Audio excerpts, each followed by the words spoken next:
Hello and welcome. You're watching News9 Live with me, Neha Khanna, and joining me in the studio is my colleague Brijesh Pandey. On this show, we are going to talk about the Congress's big poll promises in Karnataka and whether this model can be replicated in other states.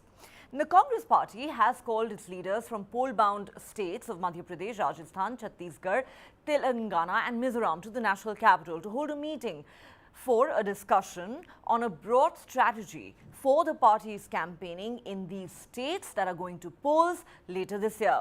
The one-day meeting is in fact likely to take place between the 24th and 26th of this month, when the leaders will deliberate on the Karnataka model of campaigning and whether it can be replicated in other states, tweaked to suit local flavors.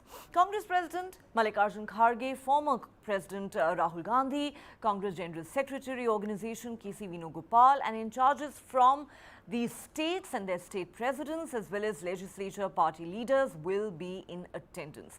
One of the highlights would be a discussion on using the guarantee plank which the party successfully deployed in Karnataka. There would be different types of guarantees for different states and the leaders are going to hold deliberations on that. The question we're asking is, can Congress's Karnataka model be replicated elsewhere?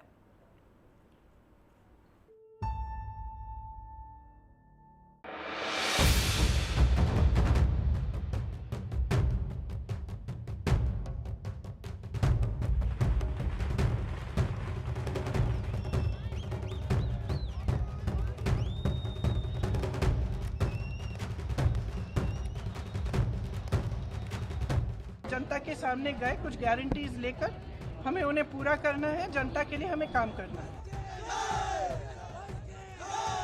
हमने चुनाव में कर्नाटक की जनता से, गरीब जनता से 5 वायदे किए थे। हम इन वायदों को पहले दिन पहली कैबिनेट मीटिंग में पूरा करेंगे।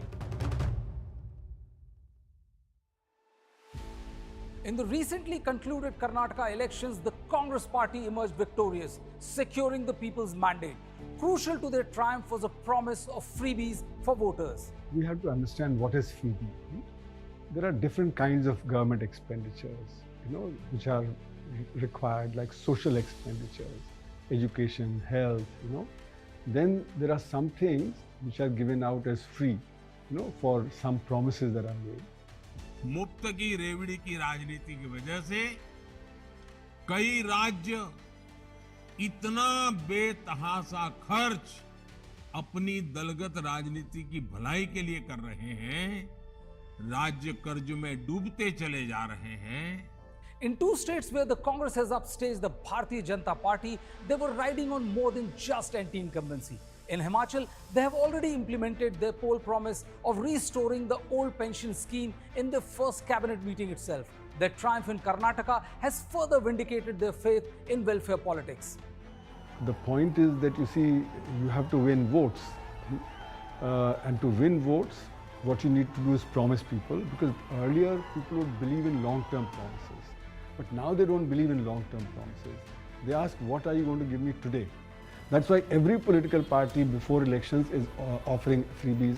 Karnataka, you need another 50,000 crores for giving these freebies, right? That fund can be raised from the wealth tax and estate duty and so on. The Congress made 5 key promises in its Karnataka election manifesto. 200 units of free power to all households. 2,000 rupees dole to the female head of family every month. Free travel for women in public buses. 3,000 rupees monthly unemployment allowance to graduates and 1,500 rupees to diploma holders aged between 18 and 25 years for 2 years. 10 kilogram rice free per month for every member of BPL families. The Congress's tall poll promises have got the popular vote. But do they make financial sense, or will they push the state towards bankruptcy? What sense does it make? It makes no sense to me at all. from any perspective, economic efficiency, distributional effects, income, you talk about anything, it doesn't make any sense. So I'm sure the people, if they are fully aware of what is happening, they will not support this. Well, the way forward is not for the centre to put an end to this economically ruinous program, as you call it, because I don't think there's any evidence to say that it is economically ruinous. The old pension scheme, for example, is going to help senior citizens have a decent life. When citizens have a decent life, that leads to a decent economy. You don't get a good economy by squeezing the life out of the public. That is the strangest thing I've heard. The BJP would like us to believe that if you have programs that cater to the welfare of the public, that is somehow automatically it means that the economy is going to be ruined. That nothing would be further from the truth. When you're saying that I'm going to go back to an old scheme, that means you're going to put more money into that scheme. That means you're going to not put money into something else. So as far as I know, that doesn't make any sense to me as an economist, because I have not seen any reason which says that the money being spent, let's say, on X or Y subsidies, whether it's electricity or water, is less beneficial than reforming the pension scheme. And that should be obvious to any sensible person. It's a terrible political model. I don't know why anybody is accepting it.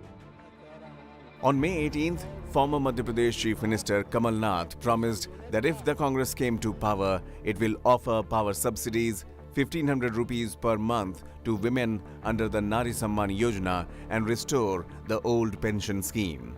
This will cost the state exchequer 50,000 crore rupees. The Karnataka election results have brought the Congress back in business. Whether the promised freebies make sense or whether they will ruin the state finances can be debated. What can't be debated is that its experiment with freebies in Himachal and Karnataka may have given the grand old party a template that can be replicated in Telangana, Chhattisgarh, Rajasthan and Madhya Pradesh, set to go to the polls later this year.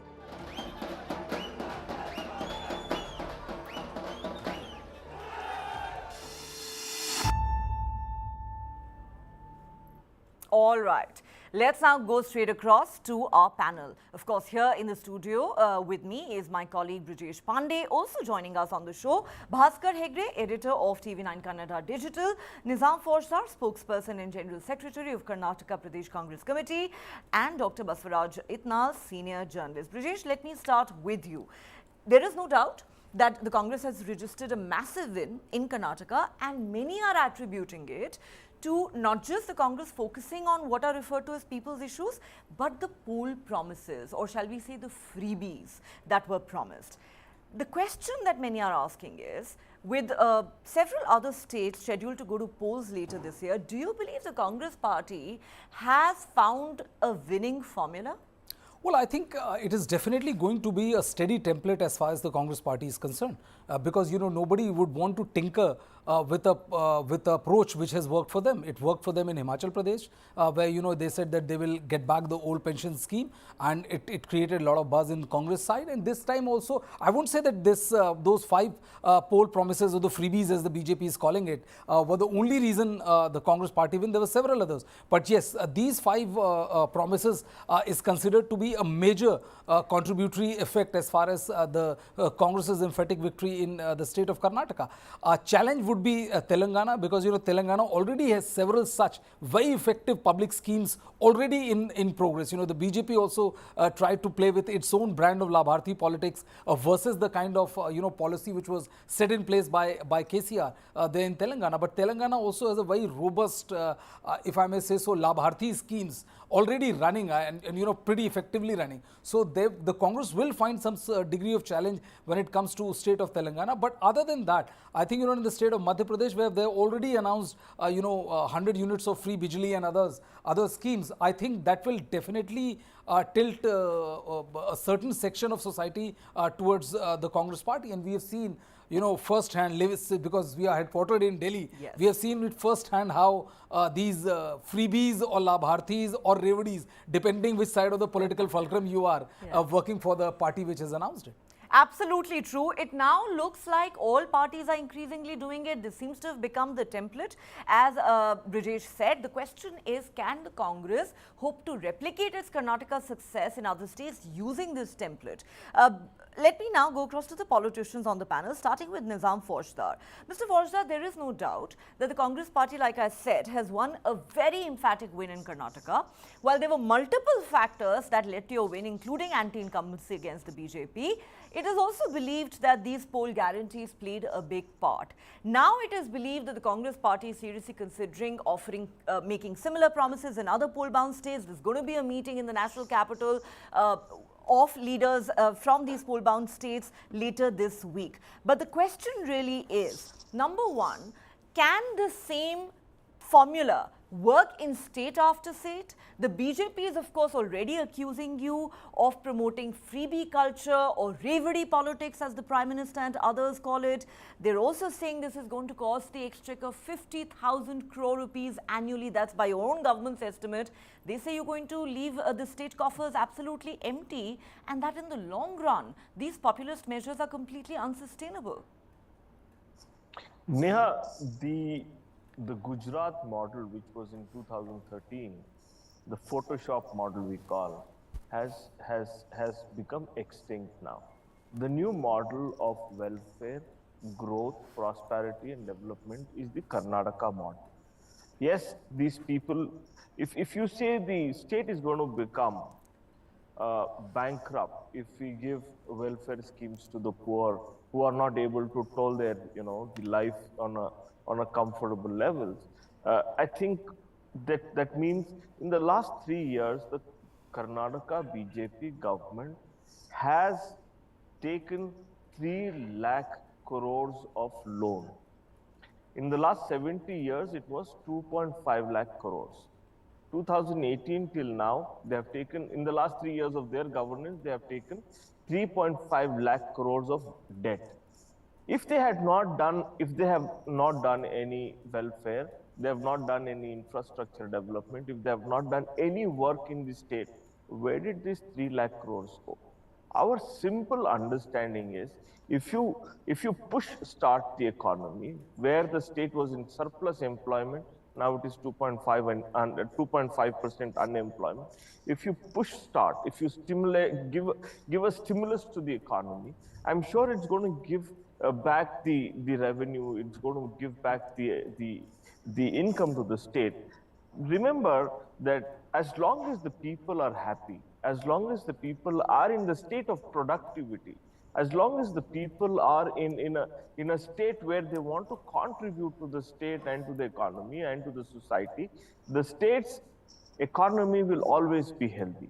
If they say revedi, same Prime Minister in UP election, he said, मैं 80 करोड़ लोगों को चावल देता हूँ, खाना देता हूँ, गेहूं देता हूँ, तब वो फ्री रेवड़ी कहाँ गई थी?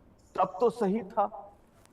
When it came to Himachal, when it came to Gujarat, and when it comes to Karnataka, and then to Madhya Pradesh, Rajasthan and Chhattisgarh, this becomes revedi.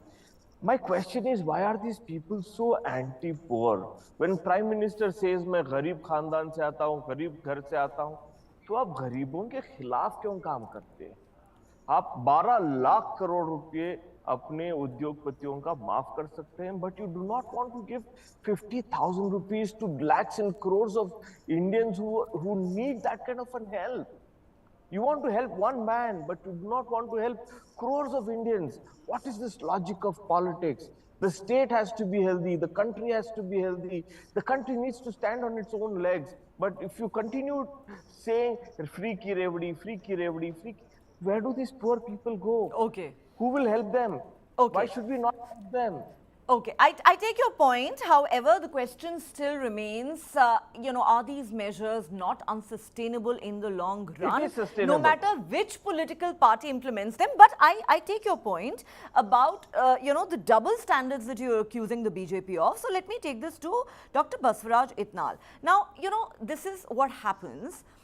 The opposition says that when the BJP does it, whether in Uttar Pradesh or Himachal or Gujarat or anywhere else, it's called the politics of welfareism, politics of beneficiaries or labhartis. Even the Home Minister, Mr. Amit Shah, is on record as having said in the run-up to the Karnataka elections that the Prime Minister has created a new caste in this country, and that is of labhartis or beneficiaries. However, when another party does it, whether it's the Congress or the Aam Aadmi Party, the BJP calls it freebie culture or revidi culture. Is this a case of typical double standards in Indian politics?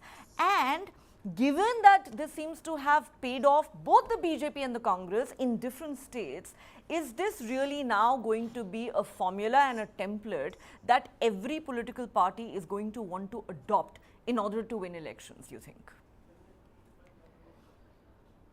Were visible even in Karnataka elections when they released their manifesto.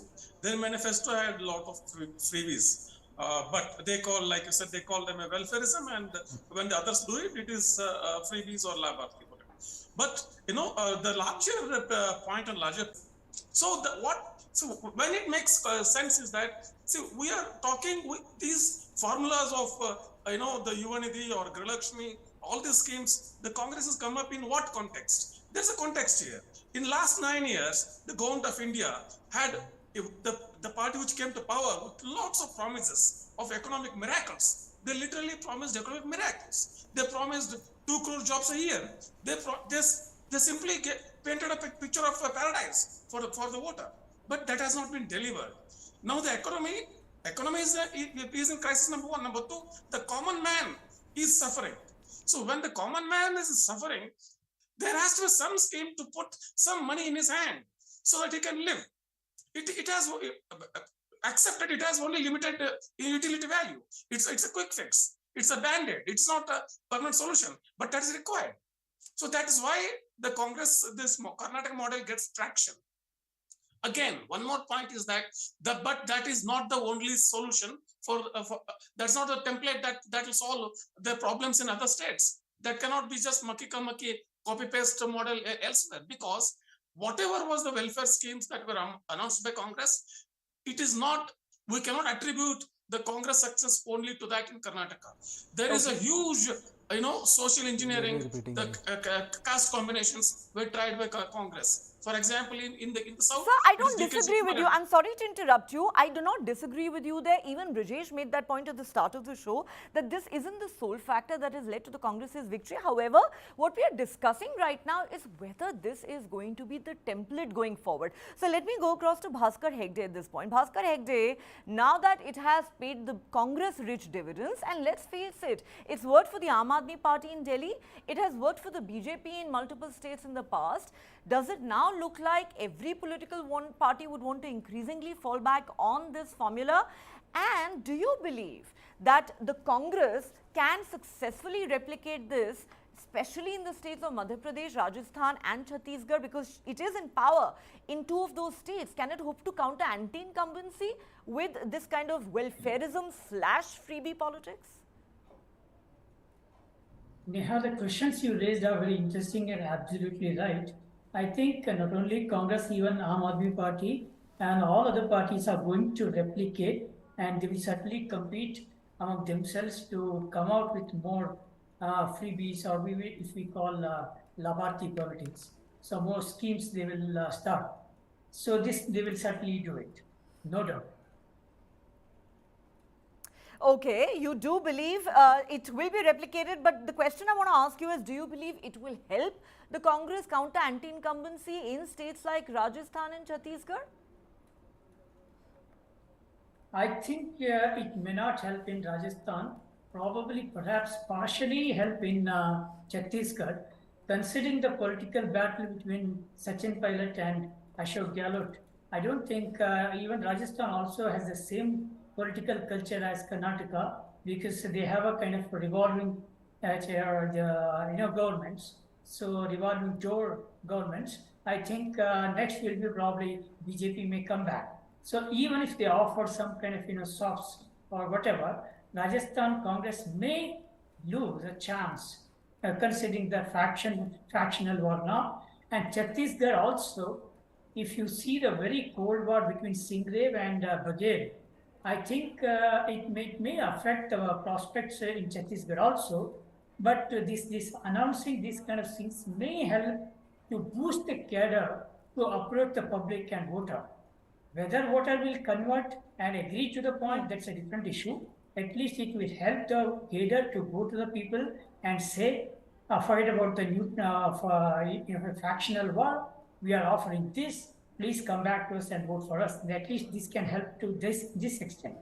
Let me put the same question to Brijesh. Brijesh, you said that it will be very difficult for the Congress to compete with KCR on this plank in the state of Telangana. But talking about the other states, you know, when you are already in power in 2 of the 4 major states that are going to polls, you know, even if you do go ahead and promise a lot of these SOPs and freebies, is it enough to counter anti-incumbency? Is it enough to convince the voters that even though you've been in power for the last 5 years, you know, you can still do a lot better and deliver on these benefits, on the eve of an election? It all depends on which state are we talking about. See, if you take the state of Rajasthan, you know, there seems to be a fight which is going on, internecine fight between Ashok Gehlot and Sachin Pilot. You know, it's a fight to finish, and there it looks like, you know, irrespective of promising God, no other promise is going to help Congress much, because there's an internal feud which is hell-bent on finishing the party's prospect, whatever prospect they have, because we have seen, like, of late Congress, it's only, you know, one party after every 5 years turn. So we see a change.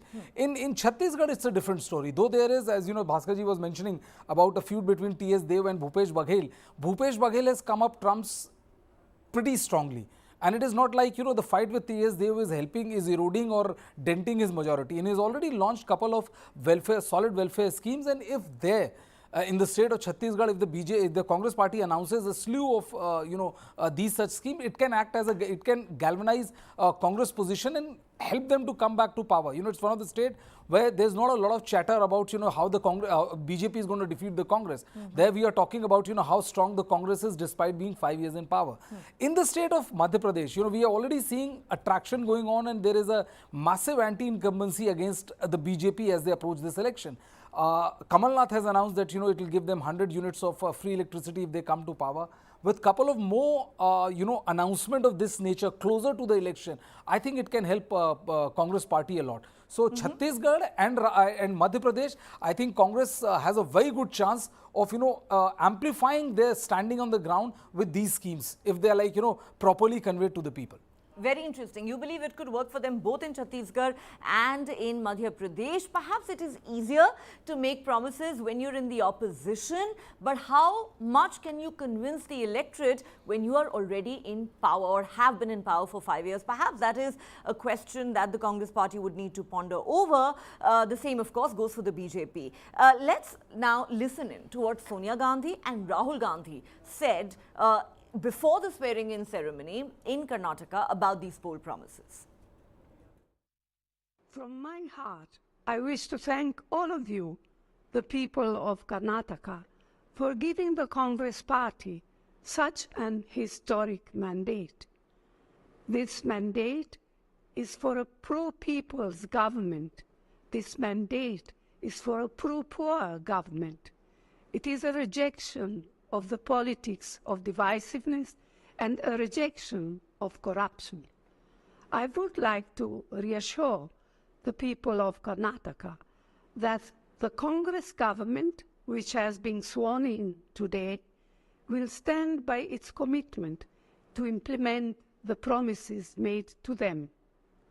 I am proud that the first cabinet meeting has already approved the immediate implementation of our 5 guarantees.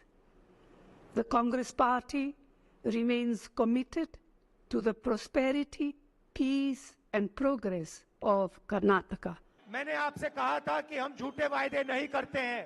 ನಾನು ನಿಮ್ಮೆಲ್ಲರಿಗೂ ಕೂಡ ಮಾತು ಕೊಟ್ಟಿದ್ದೆ, ನಾವು ಸುಳ್ಳು ಆಶ್ವಾಸನೆಗಳು ಕೊಡಂತವರಲ್ಲ. जो हम कहते हैं हम कर दिखाते हैं. ನಾವು ಕೊಟ್ಟಂತ ಮಾತನ್ನ ನುಡಿದಂತೆ ನಡೆಯಂತವ್ರು ನಾವು ಅಂತ ಹೇಳಿದೀವಿ. 1-2 घंटे में कर्नाटक की नई सरकार की पहली कैबिनेट मीटिंग होगी. ಕೆಲವೇ ಗಂಟೆಗಳಲ್ಲಿ ಕರ್ನಾಟಕ ರಾಜ್ಯದ ಪ್ರಪ್ರಥಮವಾದಂತ ಸರ್ಕಾರದ ಕ್ಯಾಬಿನೆಟ್ ಮೀಟಿಂಗ್ ಆಗುತ್ತೆ. उस कैबिनेट मीटिंग में ये 5 हमारे जो वायदे हैं ये कानून बन जाएंगे.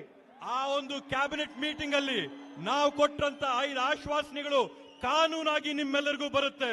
जो हम कहते हैं हम कर दिखाते हैं.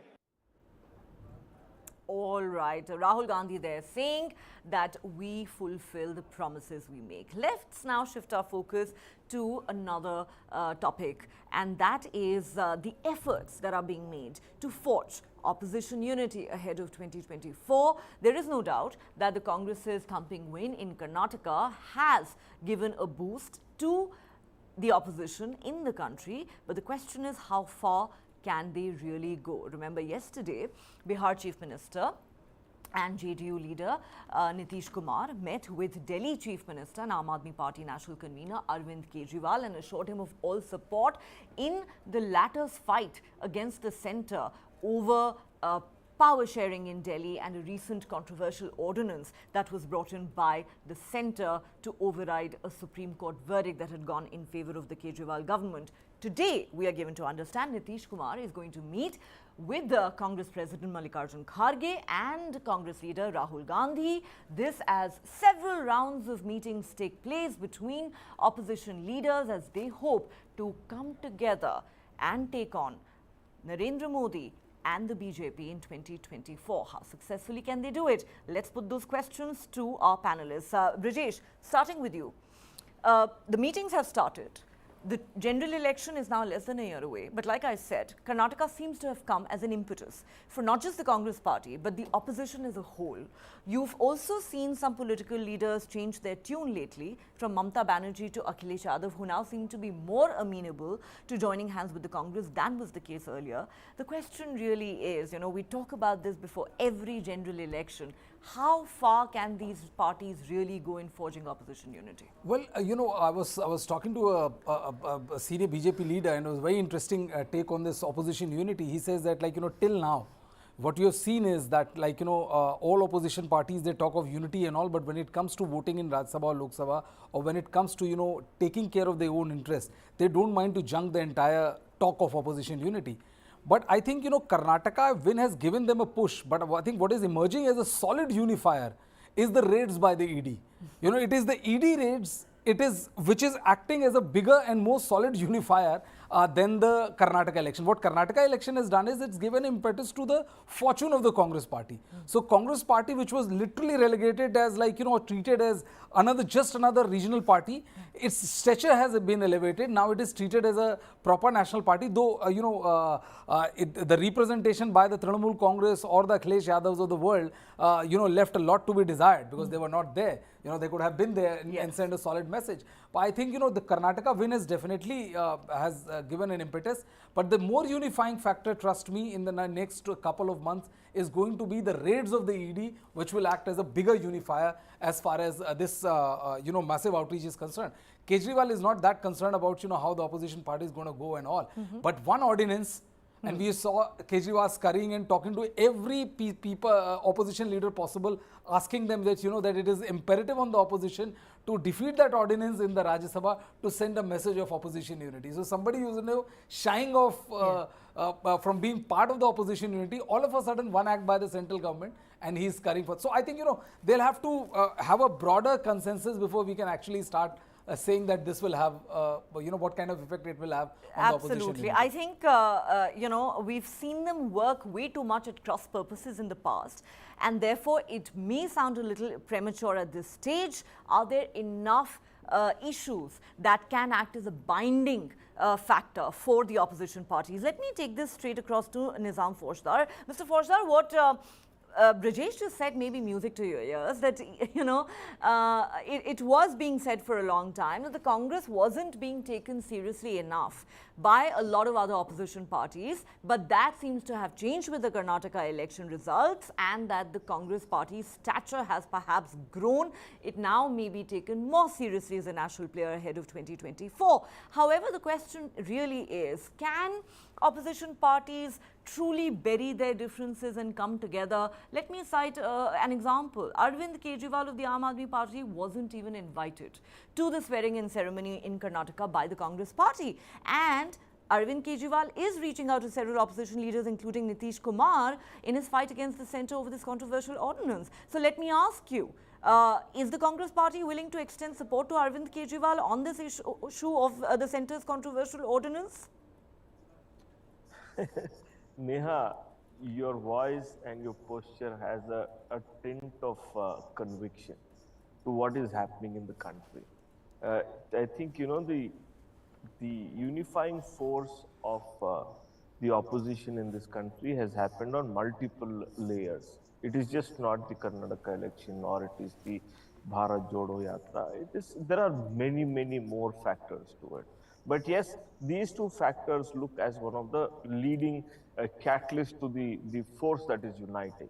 Let me tell you, are we with Arvind Kejriwal or no? On the issue of governance, on the issue of malfunctioning of constitution or pushing the constitution to malfunction in administration of the country, in that regard we stand with every opposition leader, every opposition party, because as a state, Delhi as a state needs to have its own freedom of administration. Appointed gentleman or an appointed chair cannot rule the state when there is a elected body. So in that regard, yes, we stand with the Kejriwal's effort to basically fight against the ordinance that these people are bringing in. But my larger understanding of the today's political scenario is that the opposition leaders were happier because they were constantly fighting against one party. But when Mr. Nadda comes out and says, "Aaj Bharat ko opposition mukt hona hai," I think that statement was very, very dangerous to the fabric of the democracy that we have in this country. And I think that is an alarming bell.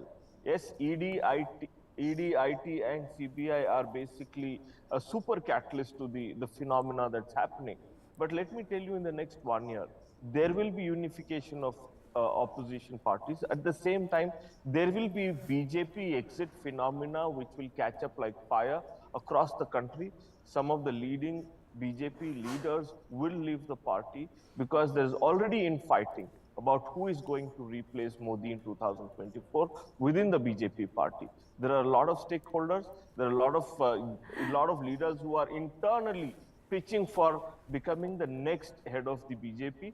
But that's the internal fight of BJP. That will cause a huge exit BJP phenomena, and that will become a national phenomenon. Okay, the BJP might say that's wishful thinking on part of the Congress and that Prime Minister Modi is well poised to take on the opposition singularly in 2024. But as Brijesh pointed out, if I may ask you, Mamata Banerjee chose to skip the swearing-in ceremony in Bengaluru on Saturday, as did Akhilesh Yadav. Do you not believe that sends out the wrong signal as far as opposition unity is concerned? And like I said, you didn't even bother inviting Kejriwal. I think Mamata Banerjee's TP was already sent to the state government. Due to some reason, she did not come, but her MP represented the TMC in the swearing-in ceremony. Yes, I'm not too sure whether the invitation was accepted by the Aam Aadmi Party because they were fighting against us in Karnataka. So I think they may have intentionally wished or have skipped the swearing-in ceremony. But that's immaterial today. The idea is that how, as a united opposition, will fight against a force that wants to divide the country on multiple metrics. Maybe it could be caste, creed, religion, language, class, and so on and so forth at the same time at various levels. It's like a double axis. My issue is how do we save this country? How do we make this country more stronger? How do we make this country more independent of its own resources? How does it become more empowered? No, let me finish. Give me 10 more seconds. The country which had a great legacy, where we played a strong country as a non-alignment force that was there during the Indira Gandhi We stood against the international forces because we did not believe in certain international policies. I think that's the kind of strength that we need to possess today to make sure Yes, we but have does a the greater opposition economic possess stake. that strength? I mean, you know, that is the million-dollar question, because opposition unity, sir, seems to fall apart every time a general election actually happens. So I now need to go across to the other panelists. Baswaraj Itnal. Okay, I'm told we don't have Baswaraj Itnal. Can I go to Bhaskar Hegde? Okay, Bhaskar, if I could ask you this question, you know, there are plenty of problems when it comes to opposition unity. You know, we talked about how Kejriwal wasn't invited to the swearing-in ceremony. Fact of the matter is, when two Delhi ministers, Satyendra Jain and Manish Sisodia, were sent to jail in different cases, the Congress actually welcomed it. But later, when Rahul Gandhi faced disqualification in a defamation case, Arvind Kejriwal came out in support of Rahul Gandhi, and the party you know, pointed out how they hadn't got support from the Congress when their ministers were sent to jail by the BJP-led government at the centre. On the other hand, you have the, you know, the Mamata Banerjees of the world saying, I am willing to support Congress in Karnataka, but then they should be willing to support me in West Bengal. So there are too many competing interests, aren't there? In Telangana, for example, KCR is not somebody you can easily ally with, and therein lies the problem, just too many contradictions.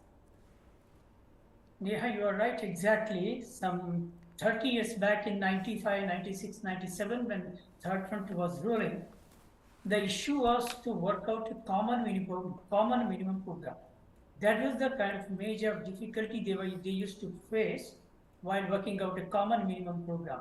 I guess now to work out a common minimum program with this kind of freebies is far more easier for these parties than to have a kind of political understanding where under understanding which party should contest how many seats. See, for instance, if you take Delhi and Punjab, Aam Aadmi Party wants to get more number of seats. They don't want to share more number of seats to Congress. But Congress, if at all they want to have any kind of desire, thirsty, they have to have more states under their arm. They can't let go Punjab and Delhi. They have to fight all the seats. So if that is the case, my question, I'm thinking and I'm puzzled how Congress and Aam Aadmi Party will negotiate the seats in Delhi and Punjab.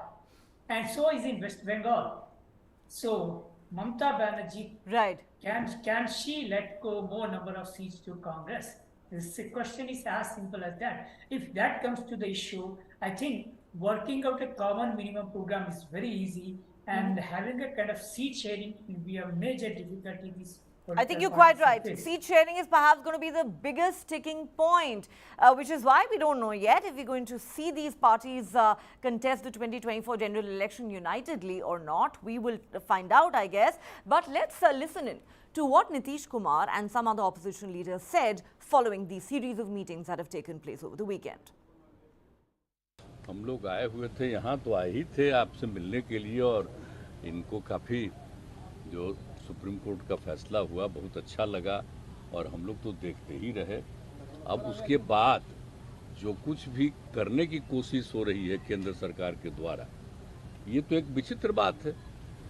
अब आप जरा संविधान को देख लीजिए, क्या अधिकार है। जब गवर्नमेंट बनाई जाती है, इलेक्टेड सरकार बनती है, तो उनको जो अधिकार दिया गया है उसको कैसे आप हटा सकते हैं?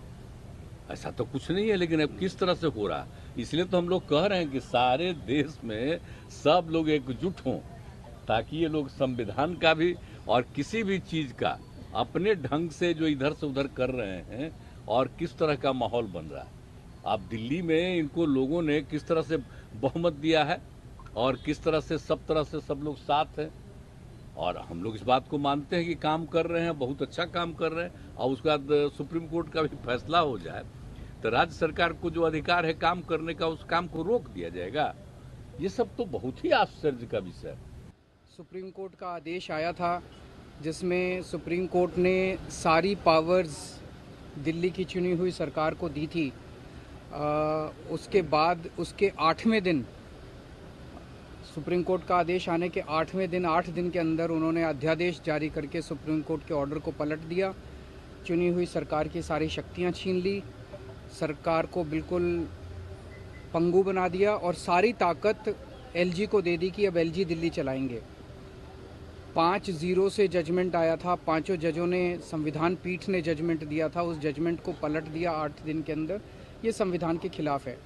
उसके बारे में नीतीश जी आज आए थे और उनसे काफ़ी डिटेल में चर्चा हुई। उन्होंने पूरी तरह से समर्थन जाहिर किया कि ये उन्होंने वो हमारे साथ हैं, दिल्ली के लोगों के साथ हैं और दिल्ली के साथ जो अन्याय किया है केंद्र सरकार ने, उन्होंने कहा कि इसका मिलके लड़ेंगे। और मैंने उनसे निवेदन किया, अभी वो पूरे देश के अंदर विपक्ष को एकत्रित करने में जुड़े हुए हैं। मैंने उनसे निवेदन किया कि अगर सारा विपक्ष इकट्ठा हो जाता है, नॉन बीजेपी सारी पार्टियां इकट्ठी हो जाती हैं, तो एक तरह से राज्यसभा के अंदर अगर ये इसको बिल के रूप में लेके आते हैं तो इसको बिल के रूप में हराया जा सकता है राज्यसभा के अंदर। और अगर राज्यसभा के अंदर ये बिल हार गया तो ये एक तरह से 2024 का सेमीफाइनल होगा। फिर एक मैसेज चला जाएगा पूरे देश के अंदर। ये बिल अगर हार जाता है तो मैसेज पूरे देश में जाएगा कि 2024 के अंदर बीजेपी की सरकार जा रही है। All right, so lots of reactions coming in there. This was, of course, after Nitish Kumar's meeting with Arvind Kejriwal on Sunday. The big question still remains, can the opposition parties bury their differences and truly unite to take on Prime Minister Narendra Modi and the BJP in 2024? We will have to wait to find out. But with that, it's a wrap on the show. Thanks for watching.